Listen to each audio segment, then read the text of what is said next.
Not in front of the telly, warning over listening TV. Samsung is warning customers to avoid discussing personal information in front of their smart television set. The warning applies to TV viewers who control their Samsung Smart TV using its voice activation feature. Such TV sets listen to every conversation held in front of them and may share any details they hear with Samsung or third parties, it said. Privacy campaigners said the technology smacked of the telescreens, in George Orwell's 1984, which spied on citizens. Data sharing.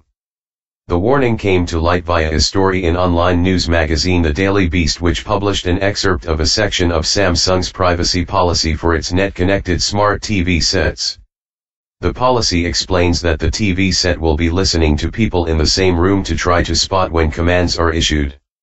It goes on to warn, if your spoken words include personal or other sensitive information, that information will be among the data captured and transmitted to a third party.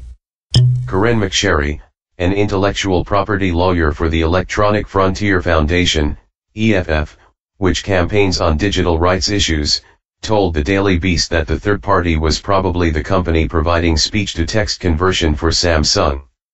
Couple arguing. Personal or sensitive information could be captured by the TV, Samsung said.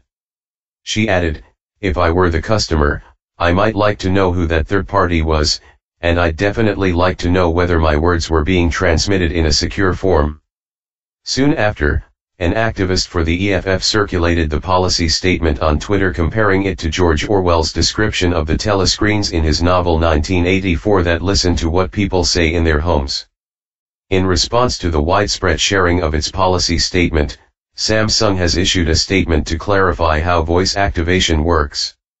It said the privacy policy was an attempt to be transparent with owners in order to help them make informed choices about whether to use some features on its smart TV sets, adding that it took consumer privacy very seriously.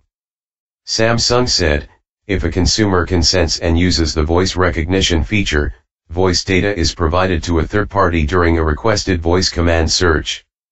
At that time, the voice data is sent to a server, which searches for the requested content, then returns the desired content to the TV. It added that it did not retain voice data or sell the audio being captured. Smart TV owners would always know if voice activation was turned on because a microphone icon would be visible on the screen, it said. The third party handling the translation from speech to text has not been named. Samsung is not the first maker of a smart, net-connected TV to run into problems with the data the set collects. In late 2013, a UK IT consultant found his LG TV was gathering information about his viewing habits. Publicity about the issue led LG to create a software update which ensured data collection was turned off for those who did not want to share information.